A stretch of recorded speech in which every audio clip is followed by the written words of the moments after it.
It wasn't a shout that severed the final thread between my family and me. It wasn't a dramatic argument with shattered vases or slammed doors. It was a sigh. A long-suffering patrician sigh that filtered through the receiver of my landline on a snowy Tuesday morning in December 10 years ago. I was 24 years old then, standing in the drafty kitchen of the small apartment I shared with Mark, clutching the phone like a lifeline. I had spent 3 days working up the courage to make the call. I wanted to come home to Oakhaven. I wanted to bring Mark. I wanted foolishly to be a Sterling again. "Mother," I had said, my voice trembling slightly. "I was thinking, since Mark and I are engaged now, we could drive up for the Christmas Eve gala. He's never seen the estate. He's eager to meet you and Father." The silence on the other end stretched so taut I thought the line had gone dead. Then came the sigh from Lucille Sterling. "Oh, Rosemary," she said, her voice dripping with that distinct blend of pity and disdain she reserved exclusively for me. "Let's be realistic, darling. The gala is intricate this year. We have the senator coming. We have the board of directors from Father's bank. It's a very specific aesthetic." "I can buy a new dress?" I offered quickly. "And Mark has a suit." "Mark is a mechanic, Rosemary," Lucille cut in. The way she said the word mechanic made it sound like a disease. "It's not about the suit. It's about the fit. You and your choices simply don't fit the narrative we are presenting right now. Evelyn has just returned from Paris. She's bringing that delightful boy from the van der Hoeven family. It would be terribly awkward to have you there hovering in the corner, making everyone uncomfortable with your ordinariness." I felt the blood drain from my face. "You're telling me not to come home for Christmas? I'm telling you to spare us the embarrassment." She corrected, her tone icy and final. "Stay in the city. Make your little cookies. We'll send a check in January. Goodbye, Rosemary." The line clicked dead. That was the moment the Rosemary Sterling they knew died. I didn't cry. I didn't call back to beg. I hung up the phone, walked into the living room where Mark was fixing a toaster, and told him we were starting our own traditions. For 10 years, I did exactly that. I didn't just make cookies. I took the small bakery I was managing, and with a loan Mark took against his garage, I bought it. Then I bought another. By the time I was 34, Rosemary's Hearth was a franchise of 12 artisanal bakeries across the tri-state area. I worked 18-hour days. I learned to read contracts better than I read novels. I became hard practical and successful in a way my parents, who had never worked a day in their lives, couldn't comprehend. We never spoke. The checks Lucille promised never came, not that I wanted them. I heard snippets of news through the grapevine. Evelyn's engagement to the van der Hoeven boy fell through. Father made some bad investments in copper. The estate was looking tired. But I stayed away. Until the letter came. It arrived on a Tuesday, exactly like that phone call a decade prior. Heavy cream stationery embossed with a legal firm's seal, Thorne, Blackwood and Associates. "Dear Ms. Sterling, it is my solemn duty to inform you that your great-aunt Edith Sterling passed away peacefully in her sleep on the evening of October 14th. As the executor of her estate, I am contacting you regarding the reading of her last will and testament, which will take place at Oakhaven this coming Saturday at 10 o'clock a.m. Your attendance is mandatory per the decedent's instructions. Sincerely, Silas Thorne, Esquire, Great-Aunt Edith." The only person in that house who had ever looked at me without grimacing. She was the matriarch, the one who controlled the family trust, the iron spine of the Sterling name. I hadn't seen her in 12 years. My parents had told me she was too senile for visitors, that she wouldn't recognize me. I looked at the letter, then at Mark, who was now my husband and business partner. He wiped grease from his hands with a rag and nodded. "You have to go," he said. "They don't want me there," I replied, feeling the old phantom ache in my chest. "The letter says mandatory Rose," Mark said gently. "And besides, you're not the girl who asked for permission anymore. You're the woman who signs the paychecks." He was right. I wasn't 24. I was 34. I drove an SUV I paid for with cash. I owned my home. I didn't need their approval, their money, or their Christmas gala. "I'll go," I said, folding the letter. "But I'm not staying for dinner." I didn't know it then, but dinner was going to be the least of their concerns. The drive to Oakhaven took 3 hours, moving from the bustle of the city to the quiet winding roads of the Hudson Valley. It was a bright, harsh Saturday morning. The sun was unforgiving. It wasn't the soft, golden light of memory, but a sharp, clinical glare that exposed everything it touched. As I turned my charcoal gray SUV onto the private lane leading to the estate, my stomach tightened. Not with fear, but with a strange, detached curiosity. It was like visiting a museum I used to work in. The iron gates of Oakhaven were open.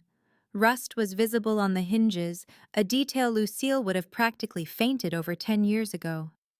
As I drove up the quarter-mile driveway lined with ancient oaks, the signs of decline became more obvious. The gravel crunched unevenly beneath my tires. The weeds in the manicured hedges were tall enough to wave in the breeze. The house itself loomed ahead, a Georgian brick colossus that had stood since the 1920s.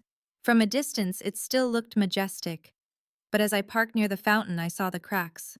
The paint on the white columns was peeling in long, sunburned strips. The fountain was dry, its basin filled with brown leaves. It looked like a dowager empress whose makeup had begun to run in the heat. I stepped out of the car, smoothing the skirt of my black dress. I hadn't worn designer labels to impress them. I wore a tailored, practical suit because that was who I was now. "Well," a voice drawled from the porch, "look who finally decided to grace us with her presence." It was Evelyn, my sister. She was sitting on a wicker chair holding a glass of iced tea, wearing sunglasses that cost more than my first car. She hadn't changed much, though the lines around her mouth were tighter, harder. She didn't stand up. "Hello, Evelyn," I said, walking up the steps. "My condolences." "Save it." She waved a hand dismissively. She was 92, Rosemary. It wasn't exactly a tragedy, it was a scheduling conflict. I had to cancel my gallery opening in Milan for this. Behind her, the heavy oak door opened. My father Conrad stepped out. He looked smaller than I remembered. His hair was completely white, and his linen suit, though expensive, hung loosely on his frame. He looked like a man who was slowly shrinking inside his own clothes. "Rosemary," he said. No hug, no handshake, just an acknowledgement of a fact. "You made good time." "I left early," I said. "Where is Mother?" "Inside, directing the caterers for the reception," Conrad said, checking his watch. "Though why we're bothering with a reception is beyond me. Edith didn't have friends, she had associates, and half of them are dead." "It's about appearances, Father," Evelyn sighed, taking a sip of her tea. "We can't have the neighbors thinking we're destitute. We have to put on a show for the will reading. Mr. Thorne is bringing colleagues." "Thorne," Conrad spat the name. "That vulture. Edith should have used the family firm. But no, she always had to be difficult. Hired some city shark just to annoy me." I stood there on the porch, the heat radiating off the bricks, realizing that neither of them had asked me how I was. They hadn't asked about Mark. They hadn't asked about my life. I was simply an extra player in their stage production, an inconvenience that had arrived on time. "I'm going to go inside," I said. "I'd like to see the library before Mr. Thorne arrives." "Don't touch anything." Lucille's voice cut through the air before I even crossed the threshold. She emerged from the hallway looking immaculate in black silk, her hair a helmet of blonde lacquer. She looked at me not with maternal warmth, but with the critical eye of a livestock judge. "You've gained weight," Lucille said. That was her greeting. 10 years of silence, and her first words were about my body. "I've gained muscle, Mother," I said calmly. "Kneading dough does that." Lucille wrinkled her nose. "Yes, the bakery. We heard about that. How quaint? Well, try not to track flour on the rugs. The cleaners charge extra for weekends." She turned her back on me and walked away, barking orders at a maid I didn't recognize. I stood in the foyer, the grand chandelier dusty above me. The air smelled of old wax and stale lilies. I realized then that Mark was right. I wasn't the girl who begged for permission anymore. Because looking at them, these small, petty, shrinking people in their decaying castle, I didn't feel intimidated. I felt pity. And I felt a strange magnetic pull toward the library, as if Great Aunt Edith were waiting for me there. I left my family in the foyer, arguing about whether to serve sherry or champagne to the lawyer, and slipped down the west corridor toward the library. The house felt heavy, suffocated by heavy drapes drawn against the midday sun. Dust motes danced in the slivers of light that escaped through the gaps. The library had always been my sanctuary. When I was a child, while Evelyn was being paraded around at writing lessons and etiquette classes, I would hide in here. And usually I would find Great Aunt Edith sitting in her wingback leather chair by the fireplace, reading financial journals or biographies of generals. I pushed open the heavy double doors. The room smelled exactly as I remembered leather-binding pipe tobacco. Though Edith never smoked, she loved the smell and dried lavender. But visually, it was different. It looked pillaged. I walked to the mahogany shelves. There were gaps-gaping toothless holes where the rare first editions used to be. The antique globe that dated back to 1890 was gone.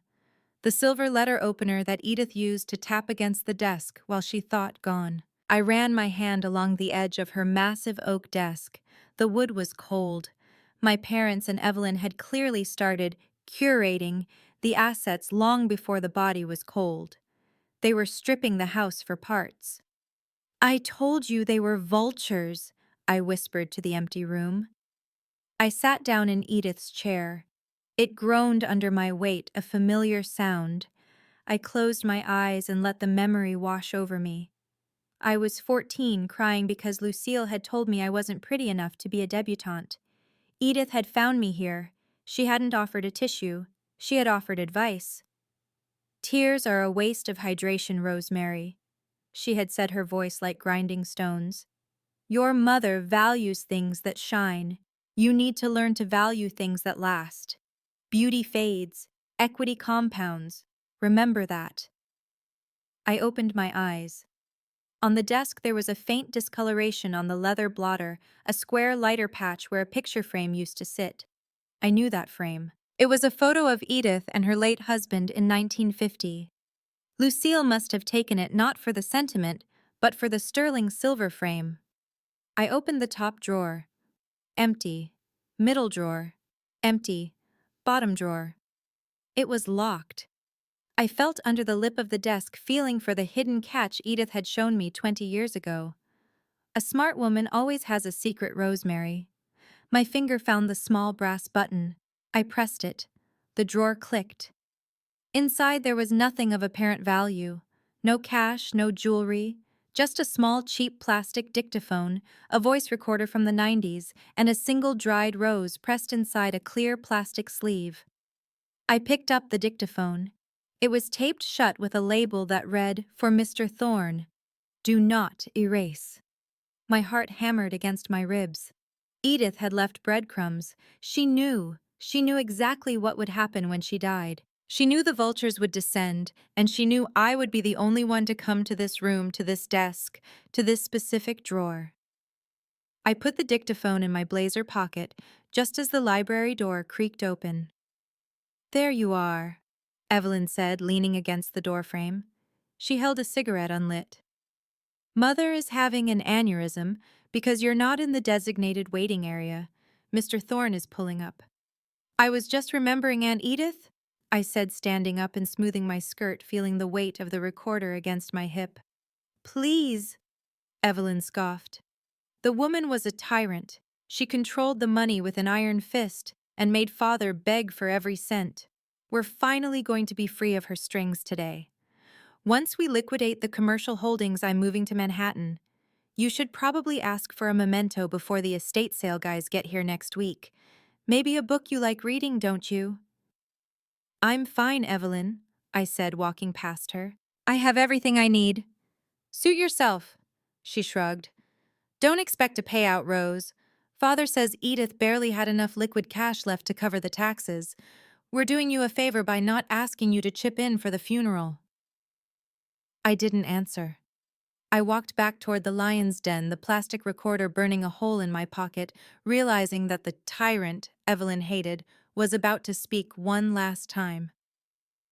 We gathered in the sunroom for the reading. It was a cruel choice of venue.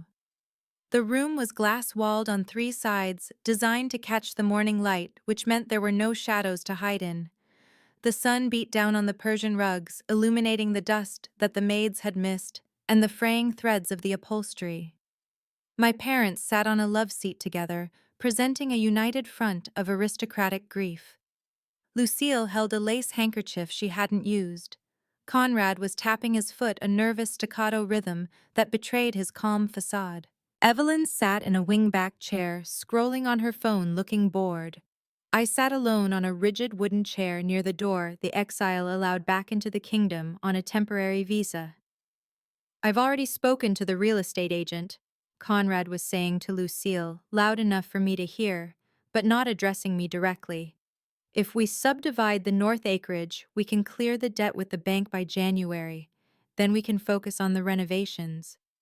"The drapes in the ballroom must be replaced," Lucille added, nodding. "And the staff. We need to trim the fat. 3 gardeners is absurd for a property this size." "I want the carriage house," Evelyn chimed in without looking up. "It will make a perfect studio. I'll need good lighting installed." They were carving up the carcass before the animal was even confirmed dead. They spoke with such absolute certainty, such entitlement. It never occurred to them that the woman who had built this fortune might have had other ideas. To them, inheritance was a natural law, like gravity. They were Sterlings, therefore they deserved the world. "Rosemary." Conrad turned to me, his eyes glassy and insincere. "I assume you'll be driving back to the city immediately after the reading. We have a dinner reservation at the club. Members only, I'm afraid." "I wouldn't want to intrude," I said, my voice steady. "Good," Lucille said. "It's better this way. We don't want to disrupt the dynamic." The grandfather clock in the hall chimed 10. Right on the final stroke, the heavy oak doors opened. The maid, an elderly woman named Mrs. Higgins, who had been with Edith for 40 years, stepped aside. Her eyes were red-rimmed from crying, the only genuine tears I had seen today. "Mr. Silas Thorne," she announced. Silas Thorne did not look like the dusty family retainers my father was used to bullying. He was a man in his 60s wearing a suit that cost more than my entire bakery franchise. He was tall, thin, and moved with the predatory grace of a shark entering a wading pool.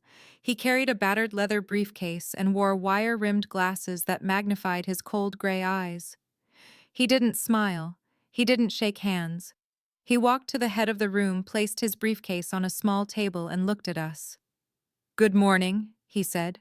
His voice was dry, like paper rustling. "I am Silas Thorne. I represent the estate of Edith Victoria Sterling. I am here to discharge her final instructions."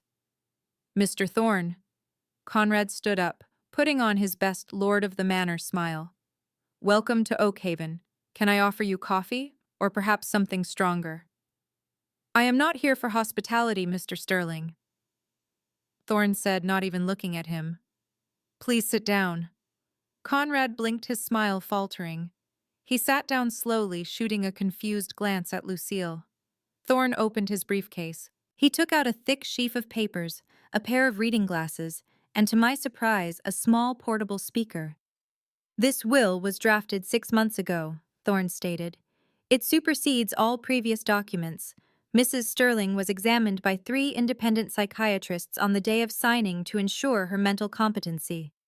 Any attempt to contest this will on the grounds of dementia will trigger a no-contest clause, effectively disinheriting the challenger entirely. Do I make myself clear?" The room went silent. The air temperature seemed to drop 10 degrees. "Crystal," I said softly. Thorne looked at me. For a second, something flickered in his eyes. Recognition, respect. "Very well," Thorne said.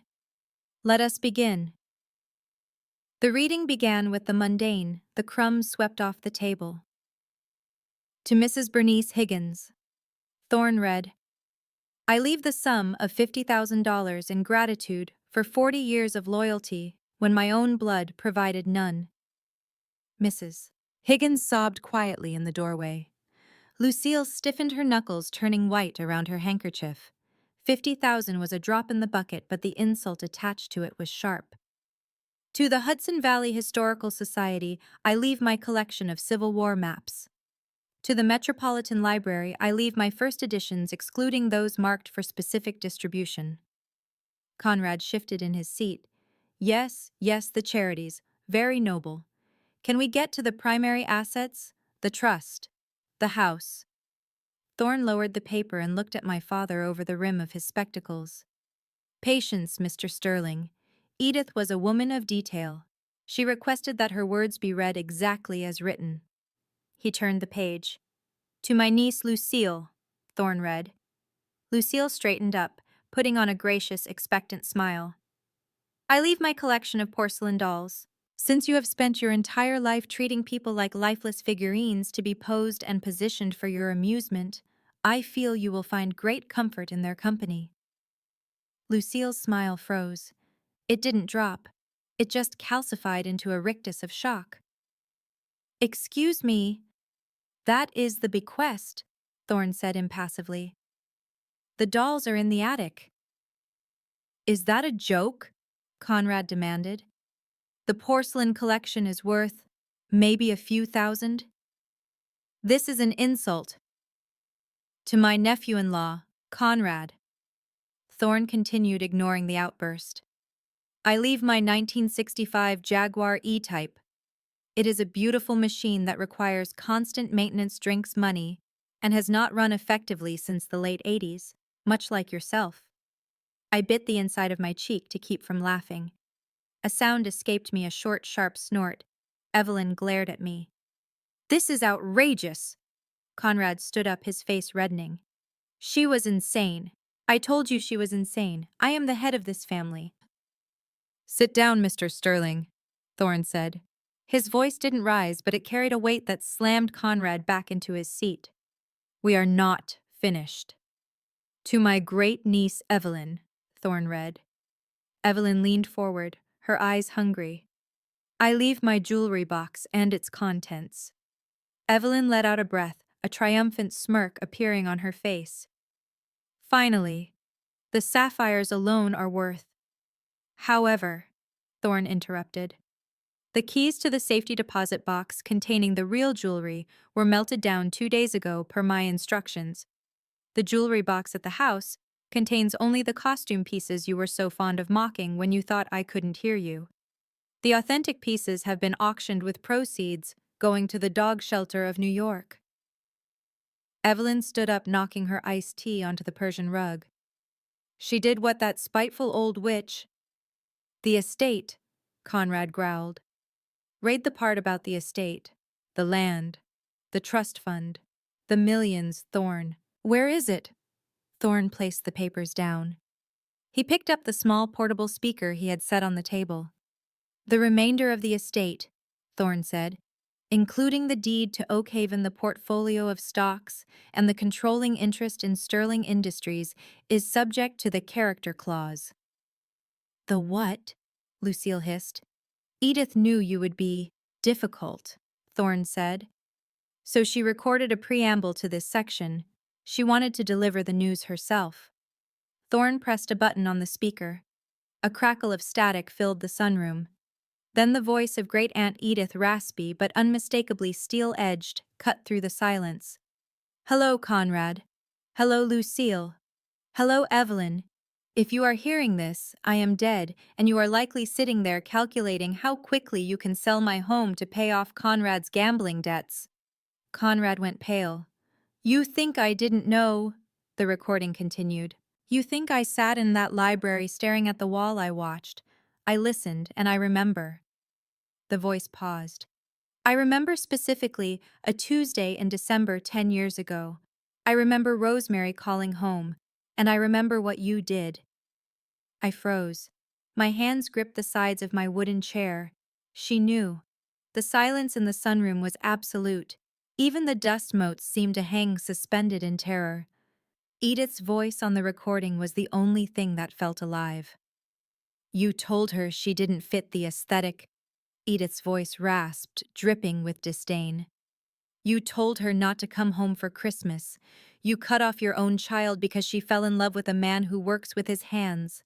A man who builds things unlike you, Conrad, who only knows how to destroy them. Lucille was shaking her head frantically, mouthing, "No, no, no." I was on the extension line, Lucille, the recording continued. I picked up the phone in the library to wish Rosemary a happy Tuesday. I heard every word. I heard you break her heart, and I heard you laugh about it afterwards with Evelyn over sherry. Evelyn shrank back in her chair, looking suddenly very young and very frightened. I almost walked into the parlor and struck you with my cane, Edith said. But I realized that wouldn't teach you anything. You would just lie and manipulate, so I decided to wait. I decided to watch.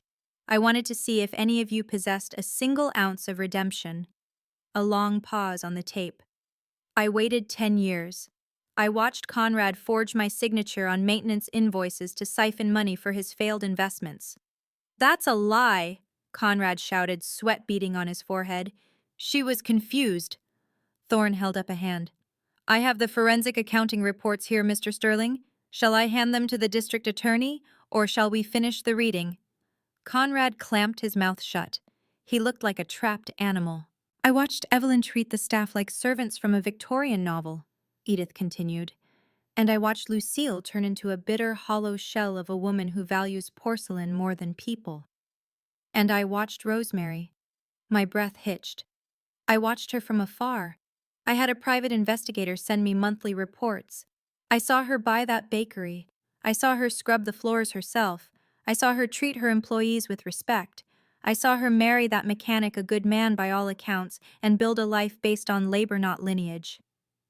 The character clause of this will is simple, Edith said. To those who valued my company, I leave my gratitude. To those who valued my purse, I leave a mirror. Look into it and see why you are empty. However, there is one final matter to settle regarding the truth. The recording clicked off. Thorne looked up. Mrs. Sterling, Mr. Sterling, for the past decade you have told everyone in your social circle, and indeed told Edith herself to her face, that Rosemary refused to visit, that she abandoned the family. She did? Lucille cried out, her voice shrill. She never called. She never wrote. Mr. Thorne, I spoke up. My voice was calm, calmer than I felt. I reached into my blazer pocket. May I? Thorne nodded. I pulled out the plastic dictaphone I had found in the desk.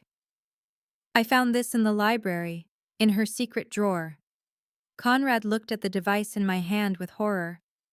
That's not necessary, Ms. Sterling, Thorne said gently. He reached into his briefcase. Because I have the other half of the correspondence. He pulled out a stack of letters, a thick stack tied with blue ribbon. My handwriting was on the envelopes. Rosemary wrote to Edith every month for 10 years, Thorne said. She sent them to the house.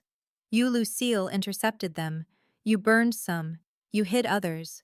But you missed the ones she sent to Mrs. Higgins' private address. Thorne dropped the stack of letters onto the coffee table. They landed with a heavy thud. She received them all, Thorne said. She knew you were blocking her communication. She knew Rosemary was trying to reach out. And she knew you were lying. I stared at the letters. I had written them hoping against hope that maybe, just maybe, someone in this house cared. And someone had. Lucille looked at the letters, then at me. Her mask of superiority crumbled. She didn't look like a matriarch anymore. She looked like a cruel, sad old woman who had been caught. I did it for the family, Lucille whispered. She was embarrassing us. No, Mother, I said, standing up. I was embarrassing you. The revelation of the letters seemed to suck the oxygen out of the room. The physical evidence of my love and their betrayal sat on the table between us. You intercepted my mail, I asked, looking directly at Lucille. For 10 years I wrote to tell you when I bought the first bakery. I wrote when I got married. I wrote when I had a miscarriage. I hadn't planned to say that last part. It slipped out, a raw wound exposed to the sunlight. Evelyn looked up sharply. You, 3 years ago, I said. I wrote a letter to Mother. I thought I thought a tragedy might bridge the gap. I never got a reply. I assumed you just didn't care. I never saw that one, Lucille stammered, her hands trembling. I I stopped reading them after a while. I just threw them in the fire. You threw them in the fire, I repeated. The cruelty of it was so casual, so mundane. This is all very touching, Conrad interrupted, his voice shaky but desperate to regain control. But it's irrelevant to the legal standing of the assets. Emotional grievances do not dictate property law. The trust fund was set up by my grandfather. It stays in the Sterling line. Actually, Thorne said, opening a new folder. That brings us to the financial audit. Audit? Conrad wiped his forehead with a napkin. There's no need for that. Great-aunt Edith employed a forensic accountant 3 years ago, Thorne said. She noticed irregularities in the estate's operating budget. Specifically, large payments to a shell company called Sterling Consulting for consulting fees that were never rendered. Conrad went dead silent. Over the last 5 years, Thorne read from a spreadsheet. Conrad Sterling has embezzled approximately $1.2 million from the estate's liquid accounts. He used a forged power of attorney to authorize these transfers. Thorne looked at Conrad. That is a felony, Mr. Sterling. Grand larceny and fraud. I was managing the assets, Conrad sputtered. I was investing. It was for the family. The market turned against me. You were gambling on high-risk futures and losing, Thorne corrected. And Lucille knew. And Evelyn, you used the corporate credit card to fund your trips to Europe, categorized as art acquisition for the estate. No art was ever acquired. Evelyn sank deeper into her chair. The estate is currently cash poor, Thorne said brutally. The accounts are drained. The only reason the house hasn't been foreclosed on is because Edith paid the taxes from a separate private annuity that none of you could access. So, we're broke, Evelyn whispered. That's what you're saying. We're broke. If the inheritance follows the standard lineage, Thorne said, the estate would go to Conrad. The bank would seize it within a month to pay his debts. You would be homeless. Lucille let out a small, strangled sob. However, Thorne said, picking up the final document, Edith did not leave the estate to the standard lineage. She invoked the preservation of legacy clause in the original family trust. He looked at me. Rosemary, Thorne said. Edith believed that the only person who could save this family from itself was the one person you tried to expel from it. What are you saying? Conrad demanded, his voice cracking. I am saying, Thorne said, that Edith divested all of you. Yesterday morning, per her instructions upon death, the ownership of Oakhaven, the remaining stocks, and the controlling interest in the Sterling family trust were transferred to a new beneficiary. Thorne turned the document around and slid it across the table toward me. To Rosemary Sterling, Thorne read aloud, I bequeath the entirety of my estate, not because she is a Sterling by blood, but because she is a Sterling by spirit. She knows the value of a hard day's work. She knows how to build. She knows how to love without condition. And most importantly, she knows how to survive you people. My name was there, in bold black ink, Rosemary Sterling. I stared at the paper. I owned Oakhaven. I owned the house where I had been told I wasn't good enough. I owned the chair Evelyn was sitting in. I owned the roof over my parents' heads. This is insane, Conrad shouted, leaping to his feet. I will contest this. I will drag this through every court in New York. She was senile, undue influence.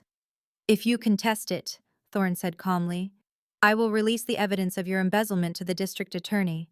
You will go to prison, Conrad, for 5 to 10 years. Conrad froze. He looked at Thorne, then at the file on the table. He collapsed back onto the sofa, defeated. And you, Lucille, Thorne added. The interception of mail is a federal crime, not to mention the years of psychological abuse documented in Edith's journals. It would make for a very ugly public trial. The tabloids would eat you alive. Lucille covered her face with her hands. So, Thorne said, closing his briefcase, The situation is this: Rosemary owns everything. You own nothing. Your debts are your own. Your assets are, well, you have your dolls and your non-functional Jaguar. The room was silent.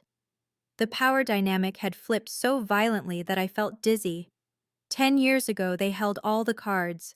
They had the money, the house, the prestige. I had nothing but a mechanic fiancé and a dream. Now they were looking at me. Not with love, not even with respect, but with fear. Pure, unadulterated fear. They realized their survival depended entirely on the mercy of the daughter they had thrown away. "Rosemary," Lucille whispered, lowering her hands. Her eyes were wet. "Rosemary, darling, you wouldn't put us on the street. We're family." "Family," I repeated the word. It tasted like ash. "You told me I didn't fit the aesthetic mother. Does a homeless shelter fit your aesthetic?" Lucille flinched as if I had slapped her. "I need a moment," I said. I stood up. "Mr. Thorne, please wait in the library. I need to speak to my tenants." Thorne nodded, a ghost of a smile playing on his lips, and left the room. The door clicked shut. I stood before them. My father, the failed businessman. My mother, the cruel socialite. My sister, the spoiled brat. They looked small. "Rosemary," Evelyn started, her voice trembling. "I can help you redecorate. I have great ideas for—" "Stop," I said. My voice wasn't loud, but it silenced her instantly. "There will be no redecorating, not by you." I walked over to the window and looked out at the overgrown garden. I thought about Mark. I thought about the bakery. I thought about the nights I cried myself to sleep because I missed my mother. "I could kick you out," I said, keeping my back to them. "I could sell this house, take the money, and let you figure out how to survive in the real world. It would be justice. It would be exactly what you did to me." "Please," Conrad croaked. "Rose." I turned around. "But I'm not you." I looked at them. "I am not going to send you to prison, father, and I am not going to put you on the street, mother." Relief washed over their faces prematurely.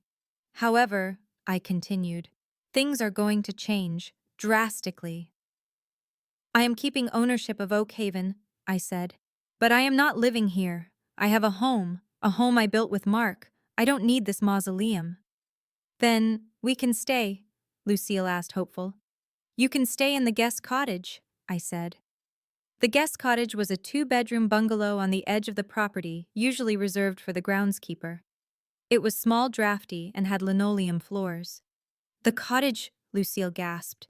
But the main house will be turned into a foundation," I said. "The Edith Sterling Foundation for Historical Preservation.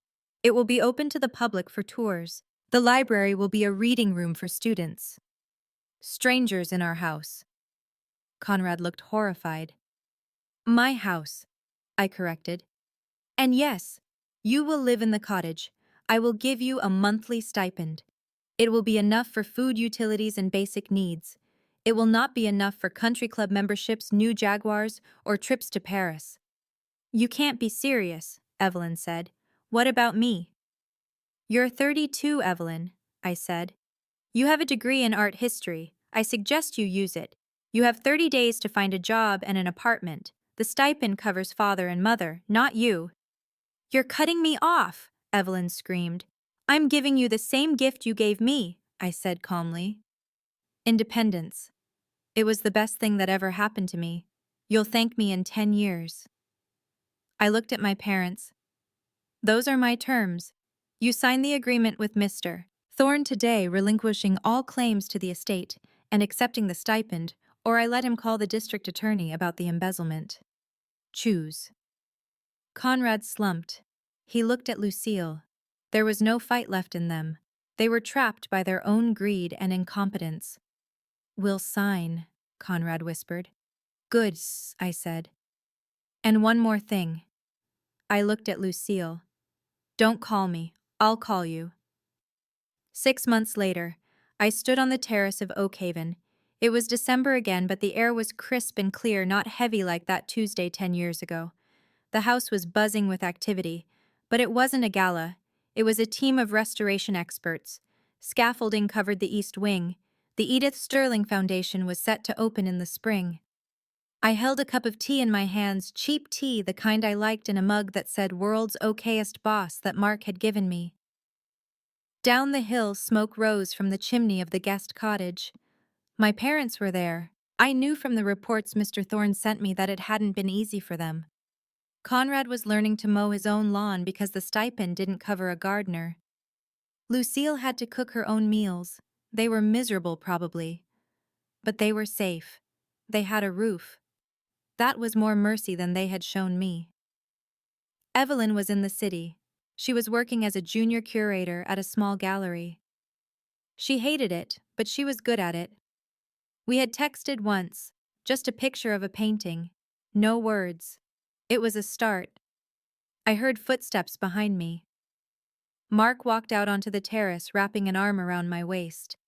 He kissed my temple. "You okay, boss?" he asked.